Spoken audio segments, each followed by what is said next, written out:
मित्रांनो, यानंतर यावर्षीचा सर्वात हॉट इश्यू ग्रेप इंडस्ट्रीसाठी पाऊस केव्हा पडेल, अतिशय चिंताजनक परिस्थिती, दुष्काळाचं सावट अख्ख्या ग्रेप इंडस्ट्रीवरती आहेत. पाण्याच्या लेवल्स फार कमी आहेत. नाशिकचं जर म्हणाल तर जायकवाडीला, म्हणजे आम्ही फरांदे मॅडमच्या मार्गदर्शनाखाली आंदोलन केलं होतं जायकवाडीला पाणी न जाऊन देण्याच्या संदर्भामध्ये. तेच चित्र आम्हाला यावर्षी पण दिसतंय. तर इथून पुढे पावसाची परिस्थिती कशी असेल, दुष्काळाचं सावट असेल का, या संदर्भामध्ये सखोल मार्गदर्शन करण्यासाठी आज येथे उपस्थित आहेत आपल्या सर्वांचे लाडके मार्गदर्शन, जे सोशल मीडियाच्या माध्यमातून, म्हणजे तुम्ही रात्री 12 वाजेपर्यंत बघत असाल की कुणी आपल्या सर्व व्हॉट्सअप ग्रुपला पिनकोड टाकला आणि सरांना विचारलं की सर आमच्या एरियात ह्या पिनकोडला किती पाऊस होईल, केव्हा होईल, तर सर आपल्या सेवेसाठी सदैव तत्पर असतात. अशा अतिशय चांगल्या मार्गदर्शकाला मी आमंत्रित करतो आणि सॅल्यूट करतो. शिवानंद नेजी सर.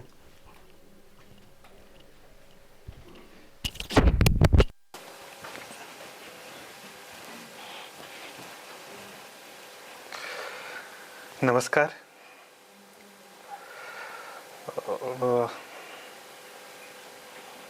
हवामानाचा अंदाज हा एक अंदाज म्हणूनच घ्या. छाटण्यांच्या तारखा पुढं पाठीमागं करण्यासाठी किंवा माझं पोंग्यात नको किंवा फ्लॉवरिंगमध्ये नको असं काही विचार करू नका. कारण दरवर्षीसारखं हे वर्ष नाही आहे.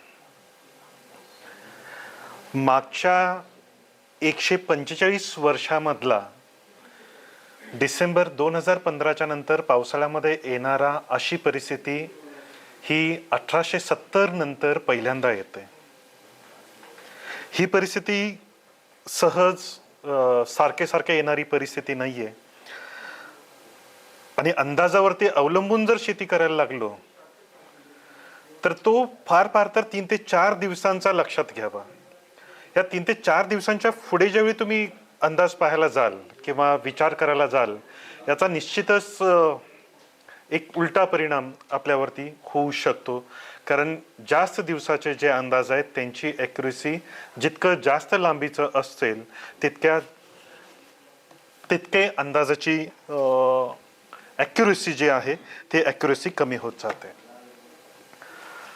आता हवामानाचा अंदाज सांगत असताना बऱ्याच गोष्टींचा संदर्भ किंवा बऱ्याच गोष्टींचा ही गोष्ट अशी तशी या पद्धतीनं बऱ्याच गोष्टींचा अंदाज तुम्हाला किंवा सुरुवातीपासून एल निनो, ला निनो, इंडियन ओशन डायपोल यावर्षी बऱ्याच प्रमाणात सांगण्यात आलं असेल. कारण हे सोशल मीडियामध्ये आता खूप जास्त प्रत्येक गोष्टीची कारणं शोधणं आणि त्याच्याबद्दल चर्चा करणं या गोष्टी सुरू झालेल्या आहेत. तर हा बेसिक इंट्रोडक्शनच्या नंतर हवामानाच्या अंदाजाच्या वरती इम्पॅक्ट करणारे जे काही घटक आहेत आणि छाटण्यांचा जो काही कल आहे त्याच्या संदर्भात आता जाणून घेण्याचा प्रयत्न करूया. साधारणतः 28,000 शेतकऱ्यांचे 87,000 प्लॉट्स जवळपास ॲमिकसकडे नोंद आहेत.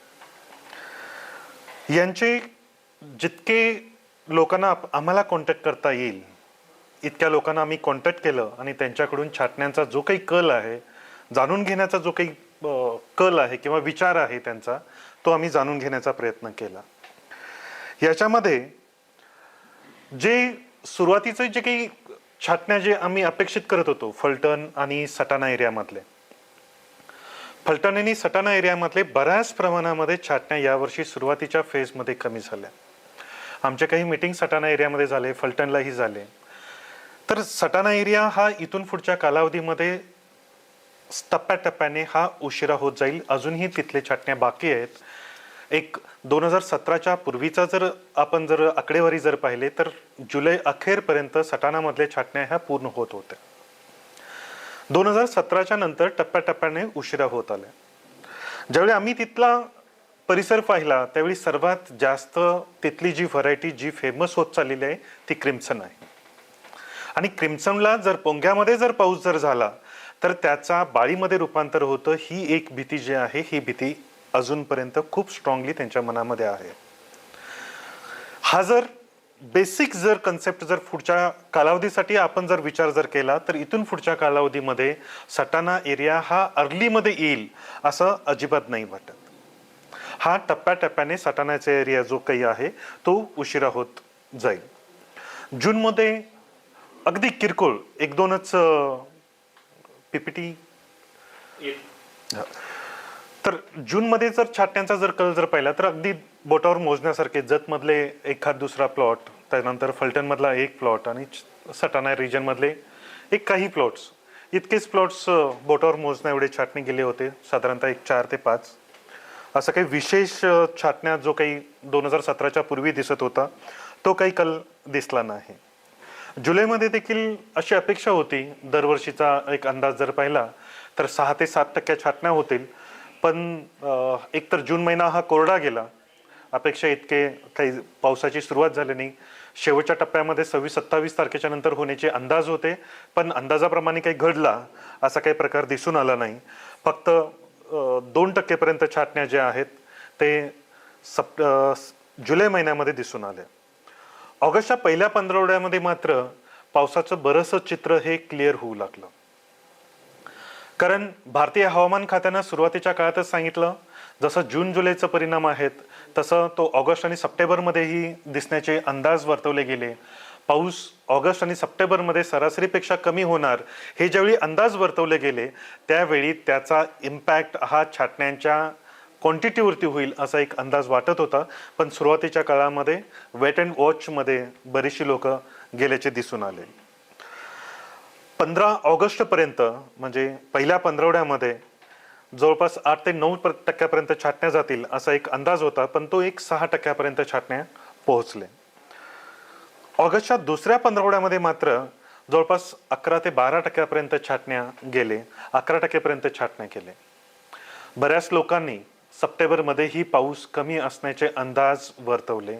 भारतीय हवामान खात्याने देखील वर्तवलं की सप्टेंबरमध्ये देखील पाऊस कमी असणार आहे. यासोबतच जागतिक हवामान अंदाज वर्तवणाऱ्या ज्या 8 मॉडेल्स होते ते आता 11 आहेत आणि 11ही मॉडेल्सने इतका जास्त पावसाचे अंदाज, जे बेनिफिशियल परिस्थिती जी तयार होईल ती परिस्थिती नसल्या कारणानं सप्टेंबरमध्येही पाऊस कमी असल्याचा परिणाम हा छाटण्यांच्या वरती होताना दिसून आला. ऑगस्टच्या दुसऱ्या पंधरवड्यामध्ये साधारणतः 16 ऑगस्ट ते 31 ऑगस्टपर्यंत जवळपास 11% छाटण्या हे झाल्या. सप्टेंबर महिन्यामध्ये जे प्लॉट उशिरा होण्याचे चान्सेस होते किंवा पाणी अंतिम टप्प्यामध्ये कमी पडतील असे जे अंदाज असणारे जे काही प्लॉट्स होते ते प्लॉट्स सर्व काही लवकर येताना दिसले. प्रत्येक एरिया सटाणा थोडासा डिले होताना दिसला, त्याच प्रमाणामध्ये चांदवडचा जो भाग आहे तो लवकर येताना दिसला. नाशिक, निफाड, दिंडोरी हा भाग देखील दरवर्षीच्या तुलनेमध्ये 10 ते 15 दिवस लवकर येताना दिसतोय. नारायणगाव, जुन्नर, राहुरीचा जो परिसर आहे तो त्यांच्या वेळेनुसार जाईल असा एक अंदाज आहे विभागानुसार जर केलं तर. श्रीगोंदाचा जो आहे, श्रीगोंदा, जुन्नर, कर्जत आणि त्याच्या जवळचा जो काही भाग आहे तो भाग 1-8 दिवसापर्यंत लवकर येऊ शकतोय. सांगलीचा जो परिसर आहे तो मात्र खूप जास्त वर खाली होताना दिसत नाहीये. फक्त पूर्वेकडचा काही भाग जर सोडला तर पूर्वेकडचे जे काही आहेत, कवटेमंकाळ असेल किंवा कुचीचा एरिया असेल किंवा सावळज आणि त्याच्या जवळचा जे भाग आहेत ते 8 ते 10 दिवस लवकर येऊ शकतात. जत हा देखील यावर्षी लवकर येताना दिसतोय, जवळपास 15 ते 3 आठवड्यापर्यंत, 2 ते 3 आठवड्याने लवकर येताना दिसतोय. सोलापूरकर आतापर्यंत तटस्थ आहेत, लवकर उशिरा याच्याबद्दल काहीशी बोलताना दिसत नाहीयेत, पण तिथला पाण्याची परिस्थिती जी आहे ती गंभीर आहे. मला असं वाटतं की येणाऱ्या आठवड्यामध्ये बऱ्याच लोकांनी छाटणीची तयारी तिथं सुरू करतील. सप्टेंबरच्या पहिल्या पंधरवड्यामध्ये जवळपास 21% छाटण्या हा पूर्ण झाल्या आणि सप्टेंबरच्या दुसऱ्या पंधरवड्यामध्ये जवळपास 37% छाटण्या होण्याची शक्यता आहे. त्यानंतर ऑक्टोबरमध्ये 1 ते 10 तारखेपर्यंत जवळजवळ 18% छाटण्या होतील असा एक आकडेवारी सांगते. पण आत्ताची जर परिस्थिती जर पाहिली किंवा पावसाचं जर प्रमाण जर पाहिलं किंवा ज्यांच्याशी माझी चर्चा होते त्या लोकांची झालेले विचार जर लक्षात जर घेतले तर ऑक्टोबरमध्ये छाटण्या जवळपास एक 3 ते 5% छाटण्या जे आहेत ते सप्टेंबरमध्ये शिफ्ट होऊ शकतात. 10 सप्टेंबर नंतरच्या जे छाटण्या आहेत हे जवळपास 5% आहेत. तेही प्रमाण कमी होऊ शकतं. याला प्रमुख कारण आहे पाण्याची कमतरता. इथून पुढच्या काळामध्ये आपण बघूया कसा आहे तो. पण एक गोष्ट लक्षात घेतली पाहिजे, जितकं आपण उशीर करू तितकं पाण्याचं प्रमाण हे जास्त लागू शकतं. जर सरासरी विचार जर केला तर प्रत्येक एकरला ऑन अँड ॲव्हरेज जर ऑगस्टमध्ये जर छाटणी जर घेतली गेली तर 8.5 ते 9 लाख लिटर पर्यंत पाणी लागतंय किंवा या वर्षी लागू शकेल.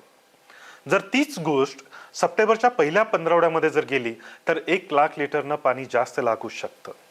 9.5 ते 10 लाख लिटर पाण्याची आवश्यकता ही सप्टेंबरच्या पहिल्या पंधरवड्यामध्ये लागू शकतं. या वर्षी पहिल्यांदा मला वाटतं मागच्या 6 वर्षामध्ये पहिल्यांदा ऑगस्टमध्ये 36°C पर्यंत निफाड तालुक्यामध्ये तापमान पोहोचलं. इतकं जास्त तापमान वाढण्याचे चान्सेस आगामी काळात पण आहेत. दुपारचा जो तापमान आहे तो तापमान वाढण्याचे अंदाज आहेत. ETO जास्त राहू शकतो, पाण्याचं उत्सर्जन जास्त राहू शकतं आणि त्याचा जर कल जर पाहिला तर पाण्याची मात्राही जास्त लागू शकते. सप्टेंबरच्या मध्यानंतर जर तुमची जर छाटण्या जर होत असेल, हे टेंटेटिव्ह आहेत, एवढंच लागणार आहे असं कन्सिडर करू नका. पण एक रफ आकडेवारी जी आमच्याकडे नोंद आहे त्याच्यावरून मी ही आकडेवारी सांगतोय. तर जवळपास 11 ते 11.5 लाख लिटर पर्यंत पाणी लागू शकतं. आणि जर ऑक्टोबरमध्ये जाणार असाल तर 12 ते 12.5 लाख लिटर पर्यंत कमीत कमी पाणी लागू शकेल. आणि जर शुष्क वातावरण असणारे जर ठिकाणे जर असतील तर तिथं 13 लाख लिटर पर्यंत पाणी जाऊ शकतं. जर अद्ययावत तंत्रज्ञान असेल तर त्याच्यामध्ये काही प्रमाणात आपण बचत करू शकू. पण परंपरागत जर जाणार असेल किंवा गरज जर लागणार असेल तर इतक्या पाण्याची आवश्यकता या फळ छाटणीसाठी लागू शकतं. राहिला पाठ, दरवर्षी आम्हाला फोर्स करावं लागत होतं. बऱ्याच लोकांच्या सोबत चर्चा करावी लागत होती की छाटण्या ह्या विखुरलेल्या झाले पाहिजेत, एकत्रित नाही झाले पाहिजेत या गोष्टींच्यासाठी. या वर्षी छाटण्या ह्या विखुरलेल्या दिसून येतात. इतकं विभागलेलं छाटणी मागच्या 5 वर्षामध्ये जेव्हापासून आम्ही आकडेवारी गोळा करतोय तेव्हापासून तरी दिसली नाही. असे काही 15 दिवस असायचे की जिथं 60-65% छाटण्या ह्या अॅक्युमुलेट होताना एकत्रित येताना दिसत होत्या. पण यावर्षी तशी सिच्युएशन अजूनपर्यंत तरी काही दिसत नाहीये. जर मागचे जे आहेत ते लवकर जरी घेण्याचा जरी प्रयत्न केले तरी देखील छाटण्या ह्या विभागून होणार आहेत. यामुळे मार्केटवरती खूप जास्त त्याचा परिणाम होईल किंवा एकत्रित माल मार्केटमध्ये येईल असं आताच्या आकडेवारीवरून तरी वाटत नाही. दुसरं, आता आपण हवामान अंदाजाच्याकडे बघूया. ही जी स्लाइड आहे ही स्लाइड दाखवते ऑस्ट्रेलियाच्या उत्तर भागामध्ये आणि पेरू जवळच्या तापमानामध्ये किती तापमानामध्ये फरक आहे तो. हा जी इमेज आहे, ही जी ग्राफ आहे, हा ग्राफ NOAAचा आहे, अमेरिकेच्या वेदर मॉडेलचा आहे. आणि हा जो ग्राफ आहे हा ॲक्सेस म्हणजे ब्युरो ऑफ मेट्रोलॉजी ऑस्ट्रेलियाचा आहे. ॲक्सेस मॉडेलचा हा अंतर्भूत येणारा हा एक रन आहे 26 ऑगस्टचा. जर या दोन्हीमध्ये आकडेवारीमध्ये एक थोडाफार फरक आहे, पण जर याच्यातलं मोस्ट ॲक्युरेट आणि चालण्यासारखं किंवा दिसण्यासारखं जो डेटा आहे तो ॲक्सेसचा वाटतो. कारण तो आत्तापर्यंत जे काही प्रेडिक्शन्स होते प्रेडिक्शननुसार गेलेले आहे. या अंदाजानुसार एल निनोची जी तीव्रता आहे ती तीव्रता डिसेंबरमध्ये 2.98 डिग्री सेल्सिअसची दाखवते. डिसेंबर 2015 मध्ये ही परिस्थिती होती. डिसेंबर 2015च्या आधी 1870 साली अशी परिस्थिती होती. जवळजवळ 145 वर्षांमधली ही दुसरी परिस्थिती अशी आहे की ज्यावेळी एल निनोची तीव्रता इतक्या हाय लेवलला आहे, इतकं स्ट्रॉंग आहे. आता जो खंड पडला गेला पावसामध्ये किंवा पावसाचं प्रमाण जे काही कमी आहे ते आम्ही आता जे अनुभवतोय ते फक्त एल निनोच्या परिणामामुळे. ज्या वर्षी एल निनोची तीव्रता जास्त असते म्हणजे 1°C फरक ज्यावेळी राहतो, ऑस्ट्रेलियाच्या समुद्राच्या पृष्ठभागाचं तापमान 1°C ज्यावेळी कमी असतं त्या वर्षी आपल्याकडं वाऱ्याचा वेग हा सरासरीपेक्षाही 1.5 पटीनं जास्त असतो. यावर्षी पावसाळ्याच्या सुरुवातीचे जर तुम्ही जर आकडे जर निरीक्षण जर पाहिला तर यावर्षी कन्सिस्टंटली वारा जास्त होतं. वारा अडले गेले हे सह्याद्रीच्या पर्वतरांगापर्यंत. सह्याद्रीच्या पर्वतरांगापर्यंतच पावसाचं प्रमाण हे जास्त होतं. सह्याद्रीच्या पर्वतरांगा जसं क्रॉस झाला, जसा त्याचे जे रांगा आहेत, रांगा क्रॉस होऊन 10 किलोमीटर जरी अंतर जरी आला तरी पावसाच्या क्वांटिटीमध्ये, MM मध्ये ही खूप मोठी तफावत पाहावयास मिळाली. इवन सह्याद्रीला जी मीटिंग झाली होती तिथं असं लक्षात आलं की तिथं फक्त 68 MM चा पाऊस होता. सटाणा 162 MM पर्यंत पाऊस होता. दिंडोरी दरवर्षी पाऊस असणारा, खूप जास्त प्रमाणात पाऊस असणारा, तिथंही मागच्या 4 वर्षाच्या तुलनेमध्ये यावर्षी फक्त 40% पाऊस होताना दिसून आलं. आता हे जे वारे आहेत, हे वारे जाऊन थांबले गेले. या वाऱ्याच्या सोबत ढग देखील वाहून गेले. वातावरण ढगाळ होतं, ढगांच्या मध्ये पाणी होतं, पण ढग थांबत नसल्या कारणानं पूर्ण हे ढग सगळे जाऊन हिमालयाच्या पर्वतरांगाजवळ जाऊन अडकले.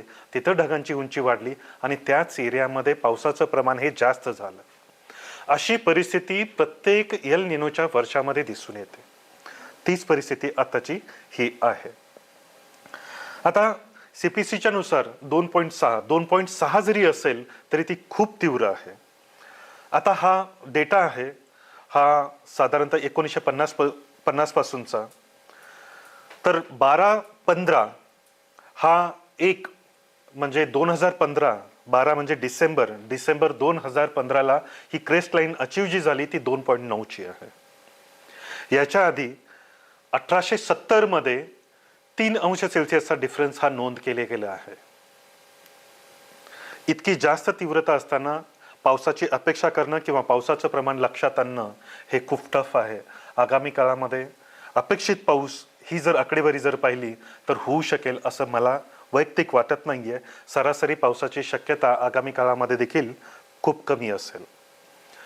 ही एल निनोची परिस्थिती आहे. टाइमलाईन नोंद केलेली आहे. पहिले 7 दिवस ऑगस्ट मधले ऑस्ट्रेलियामधला जो उत्तर भागामध्ये जो तापमान आहे तो तापमान कन्सिस्टंटली कमी होत चालला आणि पेरू जवळचा जो तापमान आहे तो कन्सिस्टंटली 3.5 अंश सेल्सिअसच्या आसपास टिकून राहिला. आज जर आकडेवारी जर पाहिली तर जो अर्धा डिग्री सेल्सिअसचा जो फरक होता तो आणखी कमी झालेला दिसून येतोय. पेरू जवळचंही टेम्परेचर थोडंफार कमी झालेलं आहे, पण दोन्ही मधला डिफरन्स जो आहे तो डिफरन्स कन्सिस्टंटली वाढताना दिसून येतोय.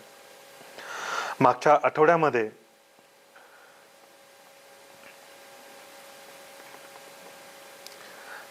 आठवड्यामध्ये एल निनोची तीव्रता जी होती ती 1.27 होती. काल जो संपला आठवडा, त्या संपलेल्या आठवड्याचं जर आकडेवारी ENSOचं जर रेंज जर पाहिलं तर 1.35 ला पोहोचलेला आहे. म्हणजे अजूनही त्याचा जो वाढता कल आहे तो वाढलेलाच आहे. एल निनोला अपोज करण्याची ताकद ही इंडियन ओशियन डायपोल मध्ये असते. इंडियन ओशियन डायपोल म्हणजे अरबी समुद्रातला समुद्राच्या पृष्ठभागाचं तापमान हे अधिक असणं. एल निनोच्या वर्षामध्ये जे समुद्राचं पृष्ठभागाचं जे तापमान कमी असतं ते इंडियन ओशियन डायपोल पॉझिटिव्ह फेजमध्ये असेल तर त्या पृष्ठभागाचं तापमान वाढवण्याची ताकद हे फक्त आणि फक्त इंडियन ओशियन डायपोलमध्ये राहते. जरी एल निनोचा इम्पॅक्ट कितीही तीव्र जरी असता आणि एल निनो कितीही तीव्र असता आणि इंडियन ओशियन डायपोल जर पॉझिटिव्ह फेजमध्ये असता तर आपल्याकडे पावसाचं प्रमाण हे निश्चित वाढलं असतं. कारण बाष्प तयार होण्याचं जी स्ट्रेंथ आहे, जो वेग आहे तो वाढला असता. पण आता ती परिस्थिती दिसून येत नाहीये. मागच्या आठवड्यामध्ये देखील 1.05 अंश सेल्सिअसनं वाढलेला होता. आता स्क्रीनवरती जो दिसतोय तो ग्राफ इंडियन ओशियन डायपोलचा तो याही आठवड्यामध्ये तो सेम आहे. आणि पुढचं जर ॲक्सेस ब्युरो ऑफ मेट्रोलॉजी ऑस्ट्रेलियाचं जर ॲक्सेसचा जर मॉडेलचा जर विचार जर केला तर ही ग्रोथ ही नोव्हेंबरपर्यंत स्टेबल राहण्याची शक्यता आहे. आणि नोव्हेंबरच्या नंतर परत इंडियन ओशियन डायपोलमध्ये वाढ होण्याचे चान्सेस आहेत 1.22 पर्यंत आणि ही टिकून राहील डिसेंबरपर्यंत. आणि डिसेंबरच्या नंतर परत इंडियन ओशियन डायपोल जे आहे ते न्यूट्रल फेजकडे किंवा तीव्रता जी आहे ती तीव्रता कमी होण्याचे अंदाज जे आहेत ते अंदाज दिसू लागतात. आता इंडियन ओशियन डायपोल जर पॉझिटिव्ह फेजमध्ये जर असेल तर काय होतं हे या पिक्चरमधून आपण बघू शकतोय. अरबी समुद्राच्या पृष्ठभागाचा जो तापमान आहे तो तापमान हा अधिक राहतो. जितका तापमान अधिक तितका बाष्प तयार होण्याचा वेग हा अधिक राहतो. जितकं बाष्प तयार होईल तितकं ढगांची संख्या, ढगांच्या मधलं पाण्याचं प्रमाण, क्वांटिटी हे सर्व जास्त राहतं. आणि जर बाष्पयुक्त जास्त जर ढग जर आपल्याकडे आले तर निश्चितच ते पाऊस घेऊन येतात. ही परिस्थिती इंडियन ओशन डायपोल जर पॉझिटिव्ह फेजमध्ये किती तीव्रता आहे त्याच्यावरती, मॉइश्चर किती जनरेट होतोय किंवा मॉइश्चर किती तयार होतं याच्यावरती अवलंबून हे परिस्थिती राहतं. याच्यामध्ये दुसऱ्या बाजूला बंगालच्या उपसागरामध्ये समुद्राच्या पृष्ठभागाचं तापमान निळ्या कलरमध्ये दाखवलेलं आहे, म्हणजे तो थंड आहे. अगदी 20 दिवसापूर्वी देखील इंडियन ओशन डायपोल हा न्यूट्रल फेजमध्ये होता. दोन्ही तापमानामध्ये काही फरक नव्हता. त्यामुळे बाष्प जे तयार होण्याचं जे प्रमाण आहे ते प्रमाण इतकं जास्त नव्हतं, पण आता चांगला तयार होतोय. याच्यासोबत MJO मिड एंड जून ऑसिलेशनचा जो फोरकास्ट आहे तो फोरकास्ट या प्रकारचा आहे. साधारणतः सप्टेंबरच्या मध्यानंतर आपल्याकडं एक MJOचा एक करंट येऊ शकतो. तो निश्चित पाऊस घेऊन येऊ शकतो. हा एल निनोच्या वेळी काय होतं किंवा पॉझिटिव्ह IOD असल्यानंतर काय असेल किंवा MJO जर करंट जर असतील त्याचे, किंवा त्याचा जो एक आपण जसं लोकल लेवलला म्हणतो की चांदवडकडून आला, लासलगावकडून आला, सिन्नरकडून आला वारा किंवा तो पाऊस घेऊन आला, तसं जागतिक लेवलला कसं राहतं ते MJO दर्शवतं. मी हा चार्ट बरंचसं काही बोलता बोलता मी संपवलेला आहे. तर आगामी काळामध्ये काय असू शकतं याच्या संदर्भामध्ये देखील जात असताना एक एल निनोचे इम्पॅक्ट जे आगामी काळामध्ये दिसून येऊ शकतात ते मी आधी सांगतो. टेम्परेचर सरासरीपेक्षाही जास्त राहील, इवन हिवाळा असेल तरी पण. हिवाळ्यामध्ये तीव्र थंडीचं प्रमाण खूप कमी असेल किंवा तीव्र थंडीच असणारे दिवस हे कमी असतील. सरासरीपेक्षाही टेम्परेचर जास्त असेल. वादळांची तीव्रता आणि वादळांची संख्या जे एल निनो नसताना जसे असतात तशी या वर्षी हे 30% वादळांची संख्या कमी राहू शकते. कॉन्सन्ट्रेटेड रेनफॉल म्हणजे परवा आपण वडनेर भैरवला पाहिलो, जवळपास 50 ते 52 mm पर्यंत पाऊस झाला, पण तिथून साधारणतः 8 किलोमीटरवरती तो 6 mm पाऊस होता. असा जो कमी क्षेत्रावरती खूप जास्त प्रमाणामध्ये पाऊस पडण्याची जी परिस्थिती जी आहे ती आगामी काळात दिसून येऊ शकते. क्षेत्र कमी आणि पावसाची तीव्रता जास्त, विखुरलेला पाऊस किंवा सर्वत्र एक समान पाऊस अशी परिस्थिती आगामी काळामध्ये दिसण्याची शक्यता खूप कमी आहे. एल निनोच्या वर्षामध्ये पावसाचे जे दिवस आहेत किंवा पावसाचा जो कालावधी आहे तोही कालावधी कमी राहतो, जे आता आपण अनुभवास येतोय पावसामधल्या खंडाच्यामुळे. एल निनो असतानाही जर पॉझिटिव्ह IOD जर असेल, इंडियन ओशन डायपोल असेल, तर पावसाची तीव्रता ही अधिक राहते. आता ही इमेज जी आहे ती 2 सप्टेंबर पर्यंत जो काही पाऊस झाला आपल्याकडे तो आहे. इथं नाशिक जे आहे ते ग्रीन मध्ये दिसलं जातं, पण ऍक्च्युअल जर पाहिलं तर फक्त नाशिकच्या 20% भागातच पावसाचं प्रमाण हे जास्त राहिलं, जे सह्याद्रीच्या पर्वतरांगाच्या सोबत आहेत किंवा त्याच्या आजूबाजूला आहेत. त्याच्या व्यतिरिक्त संपूर्ण नाशिक जिल्ह्यामध्ये पावसाचं प्रमाण हे सरासरीपेक्षाही खूप कमी आहे. अशीच परिस्थिती फक्त जर पूर्ण इमेजवरती जर कॉन्सन्ट्रेट जर केलं तर असं लक्षात येतं कोकण आणि कोकण जवळचा जो परिसर आहे त्याच भागामध्ये पावसाचे प्रमाण जे आहे ते प्रमाण जास्त आहे. इवन आमच्याकडे मागच्या वर्षी जवळपास 1120 mm पर्यंत पाऊस झाला होता, जो या वर्षी फक्त 510 mm पर्यंतच पाऊस आहे.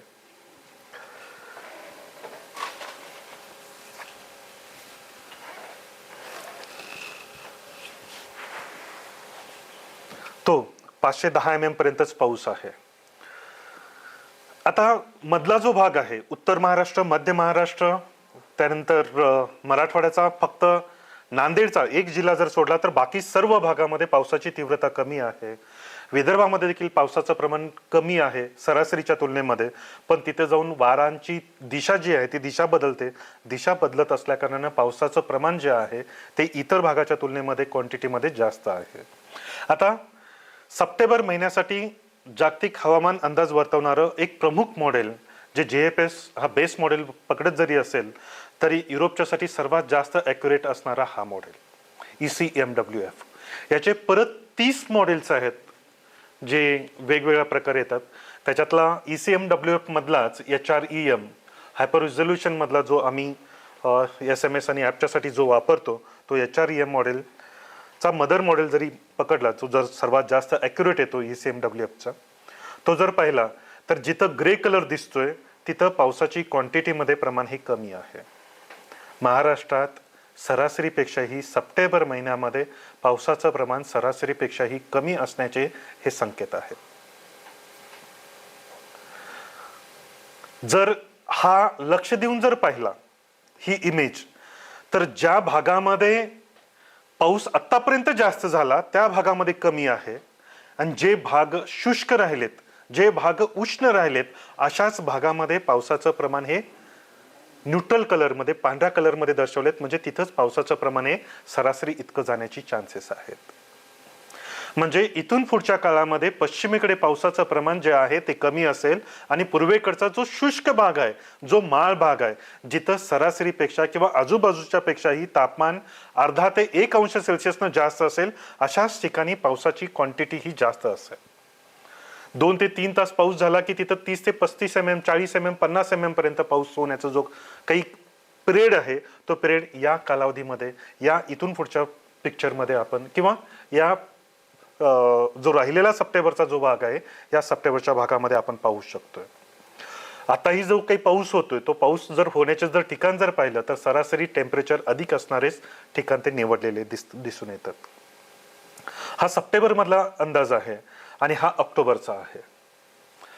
ऑक्टोबरची ही इमेज जर पाहिली तर हे देखील इमेज असं दर्शवतं की सरासरीपेक्षाही ऑक्टोबर महिन्यातही जो काही पाऊस आहे मागच्या 10 वर्षाच्या ॲव्हरेजपेक्षाही येणाऱ्या ऑक्टोबर महिन्यामध्ये पावसाचं जे प्रमाण आहे ते प्रमाण हे कमी राहू शकतं.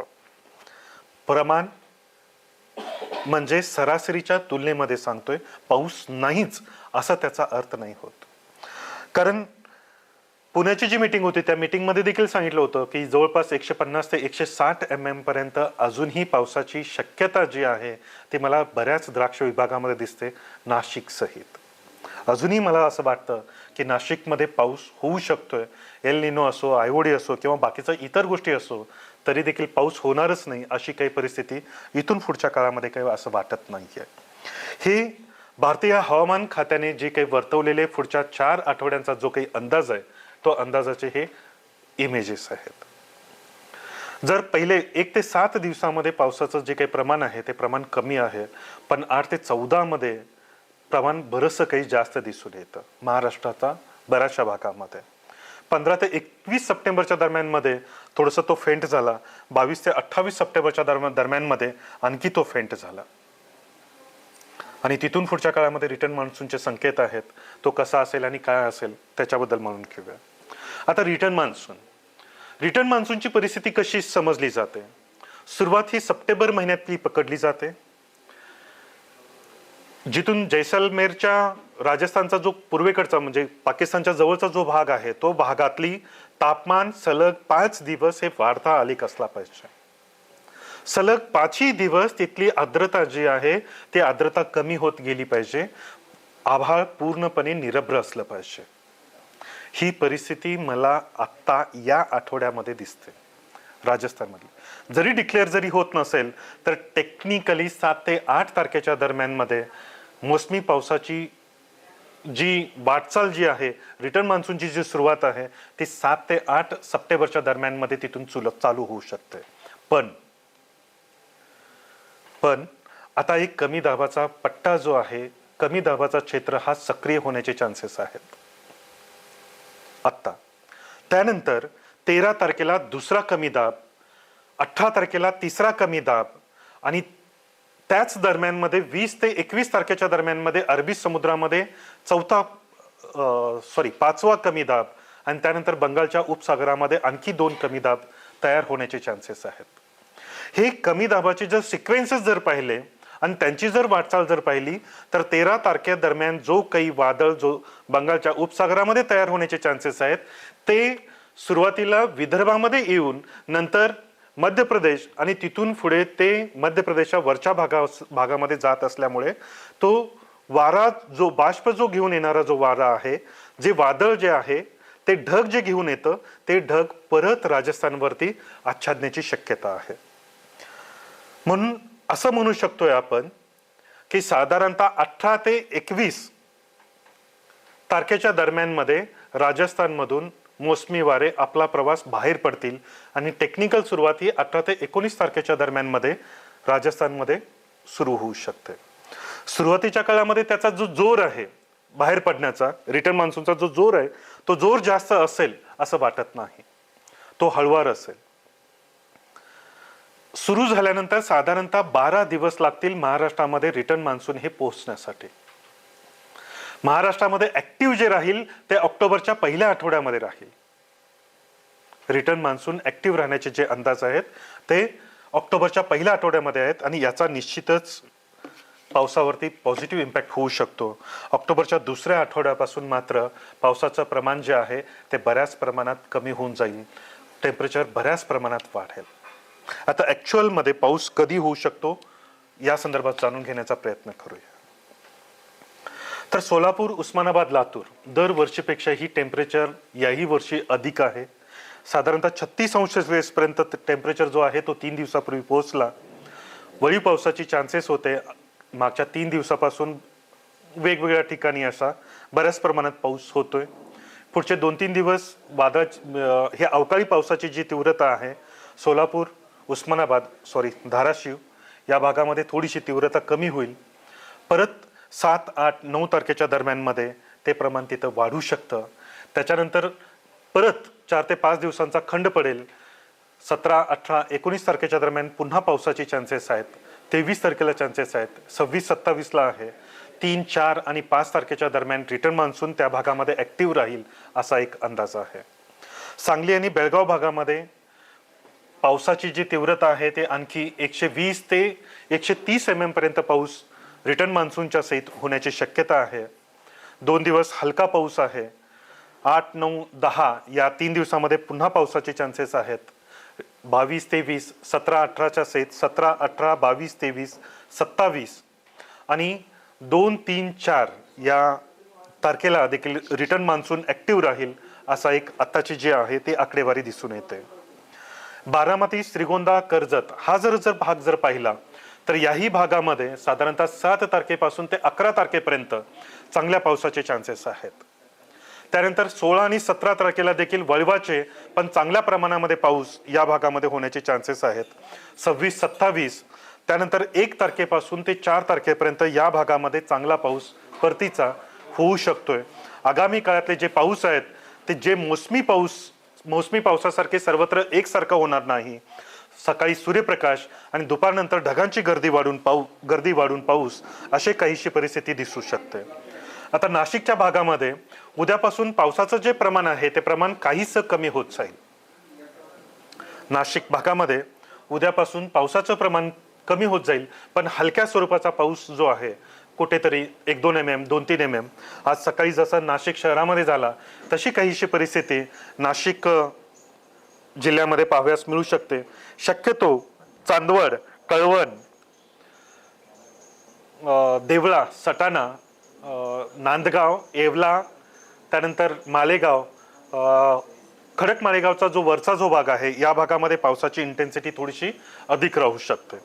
त्यानंतर 7, 8, 9 हे 3 दिवस वळवासारखे पाऊस आहेत. शक्यतो बऱ्याच भागामध्ये 20 ते 40 mm पर्यंत पाऊस या भागामध्ये राहू शकतो. याच्यानंतर 12, 13, 14 आणि 15 तारखेला देखील हलक्या स्वरूपाच्या पावसाची शक्यता आहे. 2 ते 5 mm पर्यंत पाऊस हा बऱ्याच ठिकाणी या काळामध्ये होऊ शकतो. त्यानंतर 17, 18 आणि 19 तारखेस 17, 18 आणि 19 तारखेस पावसाचे जे प्रमाण आहे ते प्रमाण चांगल्या प्रकारे वेल डिस्ट्रीब्युटेड म्हणजे प्रत्येक विभागामध्ये विखरून होईल असा एक अंदाज आहे. 22, 23, 24 तारखेस देखील दररोज 5 ते 10 mm पर्यंत पावसाचे चान्सेस ऑलमोस्ट प्रत्येक भागामध्ये आहेत. फक्त येवला, लासलगावचा जो पट्टा आहे या पट्ट्यामध्ये थोडीशी इंटेन्सिटी जास्त असू शकतं. कदाचित काही ठिकाणी तिथं पावसाचा जो प्रमाण आहे तो 40 ते 50 mm पर्यंत जाण्याची चान्सेस 1-2 दिवसामध्ये आहेत. त्यानंतर रिटर्न मान्सूनचे जे काही वारे आहेत, या वाऱ्याचा जर अंदाज जर पाहिला तर साधारणतः 1 तारखेपासून ते 3 तारखेपर्यंत रिटर्न मान्सून हा ऍक्टिव्ह राहू शकतो आत्ताच्या आकडेवारीनुसार. यामध्ये देखील 2 आणि 3 ऑक्टोबरचा जो पाऊस आहे तो पाऊस चांगला राहू शकतो. हा देखील पाऊस सकाळी सूर्यप्रकाश आणि दुपारनंतर पाऊस असे काहीशे परिस्थिती जी आहे ती परिस्थिती आगामी काळामध्ये दिसू शकते. 6 ऑक्टोबरच्या नंतर ऑक्टोबरची हीट सुरू होईल. टेम्परेचर खूप जास्त प्रमाणात वाढेल. साधारणतः 10 ऑक्टोबर पर्यंत नाशिक जिल्ह्यातलं बऱ्याच ठिकाणी तापमान जो आहे तो 34 अंश सेल्सिअस पार केलेला असेल. लासलगाव भागामध्ये तर 36 ते 37 अंश सेल्सिअस पर्यंत तापमान ऑक्टोबर महिन्यातच पोहोचण्याची शक्यता आहे. ऑक्टोबरच्या शेवटच्या आठवड्यामध्ये 27, 28, 29 तारखेच्या दरम्यानमध्ये देखील वातावरण वादळामुळे कदाचित ढगाळ होऊ शकतं. पावसाचे चान्सेस सध्या तरी काय दिसत नाहीयेत, पण वातावरण मात्र ढगाळ होऊ शकतं. नोव्हेंबरमध्ये देखील सरासरीपेक्षाही तापमान जास्त असण्याची शक्यता आहे. कमाल आणि किमान तापमानातला जो फरक आहे तो फरक या काळामध्ये जास्त असू शकतो. तीव्र थंडीचा जो कालावधी आहे तो कालावधी या काळामध्ये कमी असेल, तापमान अधिक असेल, पण जो मिनिमम टेम्परेचर आहे, मिनिमम टेम्परेचर आणि ड्यू पॉइंट टेम्परेचर या दोन्ही मधला अंतर कमी झालेला असेल. ज्यावेळी 2 तापमानातला फरक मॅक्झिमम आणि मिनिमम टेम्परेचर मधला फरक जो आहे तो 16 अंश सेल्सिअस पार करतो, आर्द्रता 80% अधिक राहते आणि ड्यू पॉइंट टेम्परेचर आणि मिनिमम टेम्परेचर मधला डिफरन्स जो आहे तो 8 अंश सेल्सिअस पेक्षा कमी येतो, त्यावेळी दवचं प्रमाण वाढतं. दव यावर्षी जानेवारीपर्यंत त्रास देऊ शकतं. ही पावसाचे अंदाज. हिवाळा कमी राहू शकतोय, तीव्र थंडी कमी राहू शकते, हिवाळ्याचं जो तापमान आहे तो तापमान अधिक राहू शकतो. आता डिसीज फोरकास्ट करत असताना यावर्षी डाउनीचा इम्पॅक्ट हा खूप कमी असेल. पानं इतकी जास्त ओले राहतील असं वाटत नाही, किंवा लागून राहणारा जो पाऊस आहे तो पाऊस कमी आहे. पान ओलं राहण्याची जी परिस्थिती आहे ती परिस्थिती ॲव्हरेजपेक्षाही यावर्षी किंवा मागच्या 4 वर्षापेक्षाही कमी यावर्षी दिसू शकते. यामुळे डाउनीचा प्रादुर्भाव या हंगामामध्ये कमी राहू शकतो. पण फवारणी न करता किंवा दुर्लक्षित करणं किंवा फवारणी न घेणं हे मात्र त्रासदायक होऊ शकतं. बुरीचा प्रादुर्भाव. वातावरण वादळामुळे का असेना अधूनमधून ढगाळ होण्याची चान्सेस राहणार आहेत. पावडर मिल्ड्यू सरासरी एवढेच राहू शकतं. बुरीचा प्रादुर्भाव हा सरासरी एवढाच राहू शकतो. तापमान अधिक आणि अधूनमधून होणारा जो पाऊस आहे त्या पावसामुळे उष्ण आणि दमट वातावरण हे सर्वात जास्त या आगामी काळामध्ये राहण्याची शक्यता आहे. करपाचं प्रमाण, जे करपाला सेन्सिटिव्ह जे पिकं आहेत त्यांनी करपाकडे लक्ष देणं हे गरजेचं असेल. दुसरं, जे हलक्या जमिनीमध्ये जे प्लॉट आहेत जिथं हमखास करपा दिसतो तो यावर्षीही खूप जास्त प्रमाणामध्ये दिसू शकतो. यावर्षी जीवाणूजन्य करपा खूप कमी प्रमाणात दिसेल, पण बुरशीजन्य करपा हा जास्त प्रमाणात दिसण्याचे चान्सेस आहेत. दरवर्षी खोड आणि ओलांडे धुण्याचा जो काही कार्यक्रम पावसाळ्याच्या सुरुवातीला होतो तो यावर्षी मात्र होताना दिसून आलेला नाहीये. खूप कमी लोकांनी खोड आणि ओलांडे धुतलेले आहेत खोडकिडीच्यासाठी. यावर्षी शुष्क आहे वातावरण.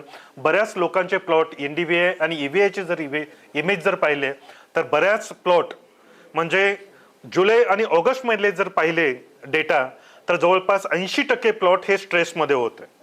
जेवढे प्लॉट स्ट्रेसमध्ये आहेत, जेवढे प्लॉटमध्ये पाणी कमी आहे तेवढा खोडकिडीचा प्रादुर्भाव हा अधिक राहतो. आगामी काळामध्ये खोडकिडीचा प्रादुर्भाव याही वर्षी खूप जास्त प्रमाणामध्ये वाढताना दिसू शकतो. मिलीबग, हेही वर्ष मिलीबगचं असू शकतं. मिलीबगची सुरुवात जी आहे ती सुरुवात बऱ्याच ठिकाणी बऱ्याच इतर पिकांच्या मध्ये झालेली दिसून येते. उडद्या किडीचा प्रादुर्भाव देखील कंट्रोलमध्ये येत नसताना बरेच शेतकरी, बरेच बागायतदार आजही सांगत आहेत उडद्या किडीचा प्रादुर्भाव, फुलकिडींचा प्रादुर्भाव ह्याही वर्षी जास्त असू शकतो. ज्यावेळी टेम्परेचर जास्त आहे, सरासरीपेक्षा ज्यावेळी टेम्परेचर जास्त आहे त्यावेळी त्यांची लाईफ सायकल जी आहे ती लवकर कंप्लीट होते. जितकं लवकर कंप्लीट होतं तितकं त्याचं प्रमाणही वेगानं वाढतं.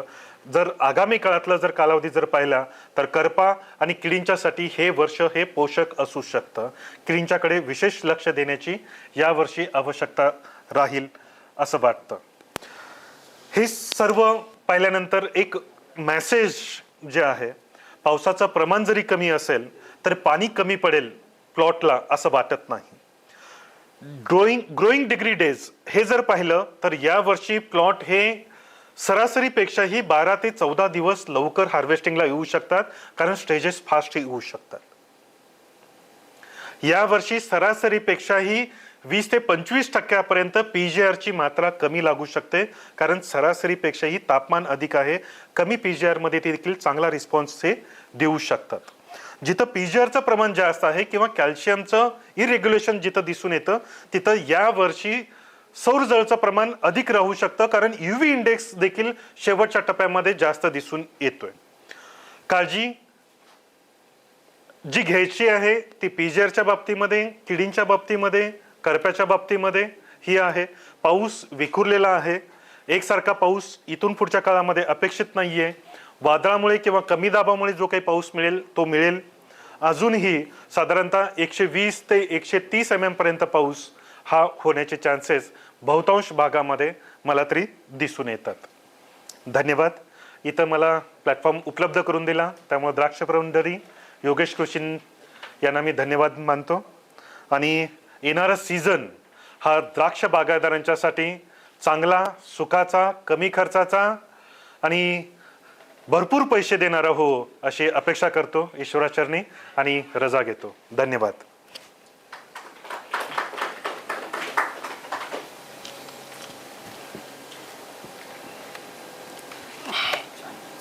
धन्यवाद सर.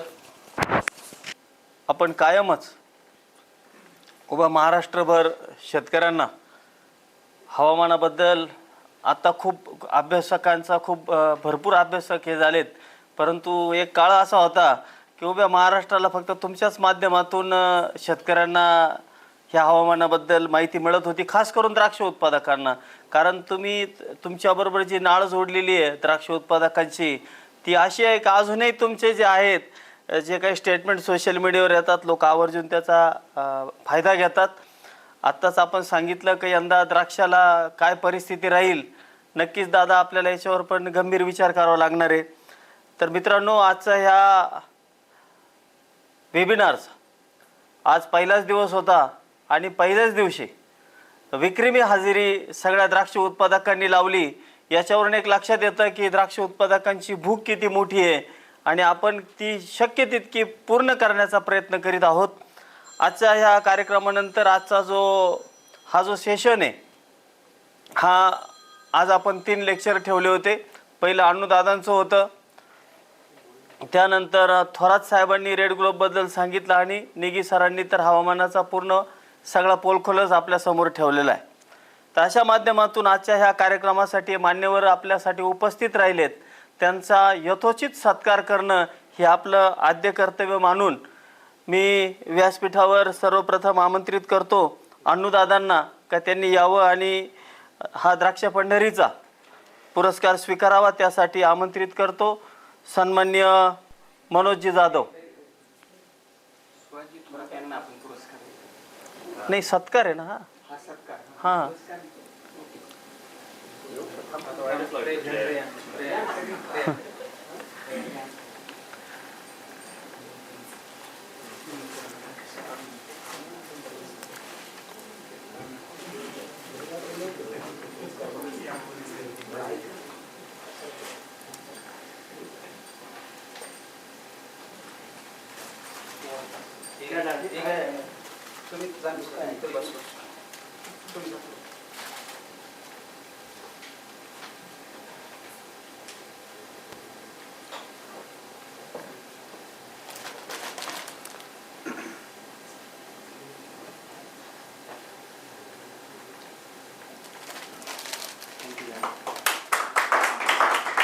सन्मान्य नेगी सरांचा सत्कार ह्यानंतर आपण करणार आहोत.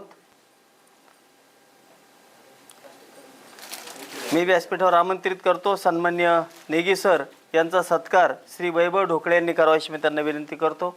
वैभवजी ढोकळे.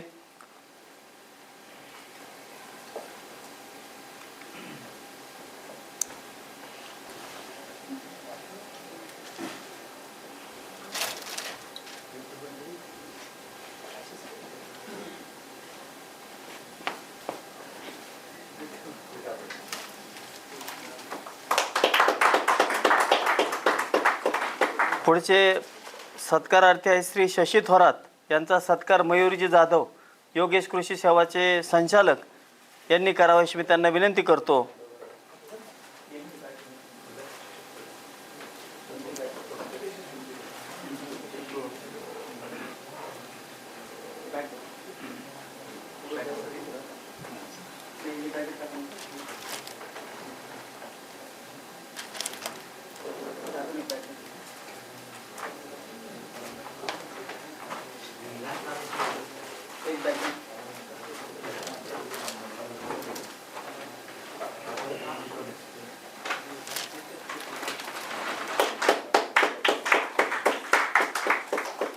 यानंतर या कार्यक्रमासाठी यशस्वी होण्यासाठी तर पूर्ण सगळं तंत्र सहाय्य असेल, सगळं सहाय्य जे आम्हाला नेहमीच करतात असे आमचे आनंद ॲग्रोचे संचालक सन्माननीय हेमाडे सर यांचा सत्कार योगेश रिकामे आणि शरद पेखडे या दोघांनी संयुक्तरित्या करावा अशी मी त्यांना विनंती करतो.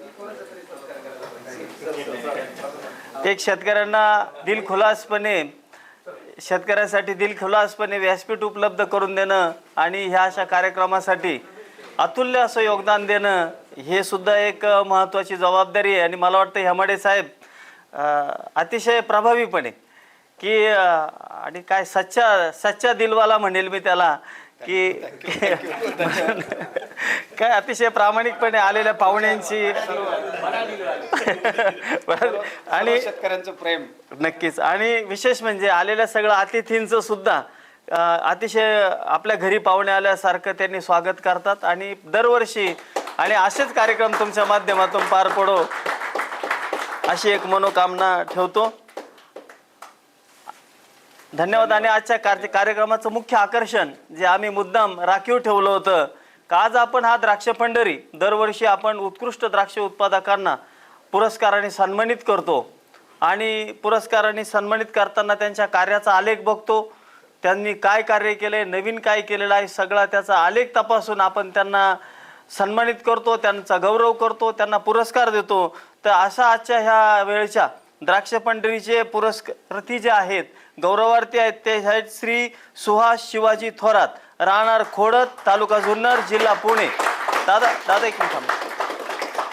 श्री सुहास शिवाजी थोरात यांच्या वडिलांनी 1986 साली प्रथम द्राक्ष बाग लावली. लहानपणापासून द्राक्षाची माहिती घरात द्राक्ष पीक असल्यामुळे होती. त्यानंतर त्यांनी 2000 नंतर प्रत्यक्ष द्राक्ष शेतीत काम करण्यास सुरुवात केली. पूर्वी शेतात तासे गणेश, सोनाका, शरद सीडलेस ह्या द्राक्षाच्या जाती होत्या. परंतु 1999 साली श्री शशिकांत बबन थोरात यांचे मार्गदर्शनाखाली त्यांनी रेड ग्लोब ह्या व्हरायटीची लागवड केली. म्हणजे 1999 सालीच त्यांनी रेड ग्लोब ही व्हरायटीची लागवड केलेली होती. प्रथमतः ह्या व्हरायटीबद्दल खूप कमी प्रमाणात जागरूकता होती. त्यासाठी लागणारे हार्मोन्स, डिपिंग हे सर्व त्यांनी एकमेकाशी चर्चा करून ठरवले. 1999 साली रूट स्टॉकची जास्त माहिती नसल्यामुळे ही व्हरायटी त्यांनी ओन रूटवर लावली. त्यानंतर 2010 साली बंगलोर डॉगरीजवर रेड ग्लोबचे यशस्वी ग्राफ्टिंग केले. सदरच्या प्लांटमध्ये 9 ते 10 झाडे वेगळ्या प्रकारची दिसत असल्याने त्यांनी या झाडांच्या कॉलिसची काडी चेक केली, तसेच त्याचं कॉलिस पण चेक केलं आणि घडाचे स्ट्रक्चर, मिळणारे वजन आदी बाबी त्यांनी अतिशय जाणीवपूर्वक आणि अभ्यासपूर्ण तपासल्या. 9 ते 10 वर्ष सतत निरीक्षणानंतर असे जाणवले की झाडांचा रूट स्टॉक हा वेगळा असून चौकशी अंती तो रामसे असल्याचा त्यांना जाणवला. त्यानंतर रूट स्टॉकवर त्यांनी ग्राफ्टिंग करायचे ठरवले, परंतु रूट स्टॉक उपलब्ध होण्यासाठी अडचणी येत होत्या. परंतु तरीही त्यांनी ती लागवड केली. त्यावर रेड ग्लोबचे ग्राफ्टिंग केले. त्यानंतर सततच्या 2 वर्षाच्या परफॉर्मन्स नंतर त्यांना ही जी व्हरायटी अतिशय योग्य वाटली. झाडाचे मिळणारे उत्पन्न, द्राक्षाची गुणवत्ता, वजन, ब्रिक्स इत्यादी सगळे चांगल्या प्रकारात मिळत गेले. त्यामुळं त्यांनी साधारणपणे आत्तापर्यंत त्यांच्या प्लॉटला 1500 ते 2000 शेतकऱ्यांनी प्लॉट व्हिजिट केली आहे. त्यांच्या एकंदरीत विशेष म्हणजे महत्त्वाचा द्राक्ष जातीत सीड असते व त्या सीडचा प्रयोग त्यांनी कॅन्सर पेशंटवर केला आहे. त्या कामी त्यांच्या मातोश्री सौ मीराबाई थोरात यांचे सहकार्य मिळाले. अशा ह्या द्राक्ष शेतीमध्ये त्यांनी नानाविध अनेक प्रयोग केले आणि त्यांच्याही परिवाराने त्यांना साथ दिली. त्यांचा कार्याचा आलेख बघून द्राक्ष पंढरी परिवार त्यांचा गौरव करीत आहेत. त्यांना मी व्यासपीठावर आमंत्रित करतो की त्यांनी व्यासपीठावर यावं आणि द्राक्ष पंढरीच्या पूर्ण टीमने, अण्णूदादा आहेत, मोगल साहेब आहेत, सगळ्यांनी व्यासपीठावर यावं आणि पूर्ण द्राक्ष पंढरीच्या टीमने त्यांचा यथोचित सन्मान करावा. नेगी सर, आपण या.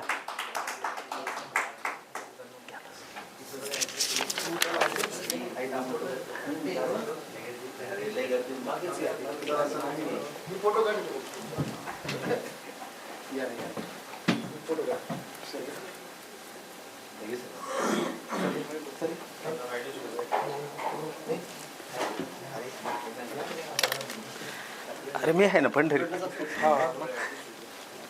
सर, नाही तुम्ही या.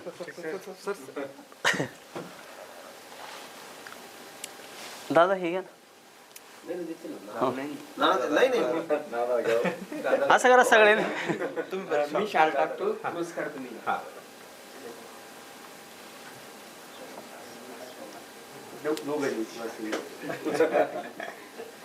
रेड ग्लोब वाल्याला ग्लास ग्लोब.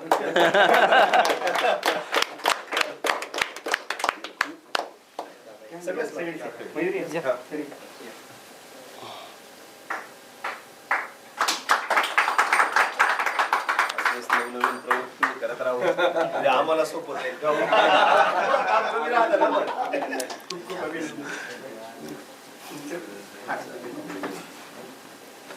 धन्यवाद.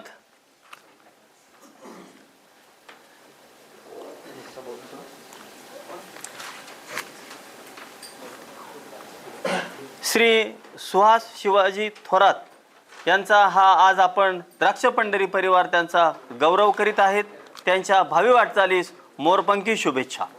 ह्यानंतर आजचं हे वेबिनारचा पहिल्या दिवसाचं सत्र संपत असून उद्याच्या सत्रासंदर्भात सन्माननीय मनोजजी जाधव यांनी उद्घोषित करावं अशी मी त्यांना विनंती करतो. धन्यवाद.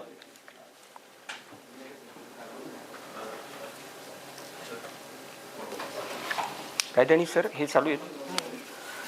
धन्यवाद सर्व द्राक्ष उत्पादकांचे. द्राक्ष पंढरीच्या FB लाईव्हच्या माध्यमातून आज आपण सर्वांनी सर्व मार्गदर्शनाचा लाभ घेतला आणि मोठ्या संख्येने आपण या FB लाईव्हला प्रतिसाद दिला. मित्रांनो, उद्या दुसरा दिवस या लाईव्ह परिसंवादाचा. तर ह्या दुसऱ्या दिवसाचे आपले जे महत्त्वपूर्ण वक्ते आपल्याला लाभणार आहेत ते आपले सर्वांचे लाडके, जे कायम आपल्या हाकेला ओ देऊन इथे हजर होत असतात असे अमितजी पडोळ, जे आपल्याला निर्यातक्षम द्राक्ष बागेचे व्यवस्थापन आणि आगामी द्राक्ष उत्पादनातील आव्हाने व संधी आणि रेसिड्यू मॅनेजमेंट हा महत्त्वपूर्ण विषय उद्या हाताळणार आहेत. आणि मी अमितजींना आपल्या सर्वांच्या माध्यमातून विनंती करेल की बायर क्रॉप सायन्स सोडून इतर बुरशीनाशके आणि कीटकनाशके आम्हाला कशा पद्धतीने रेसिड्यू मॅनेजमेंटसाठी वापरता येतील याच्या संदर्भामध्ये आपण आम्हाला मार्गदर्शन करावेत.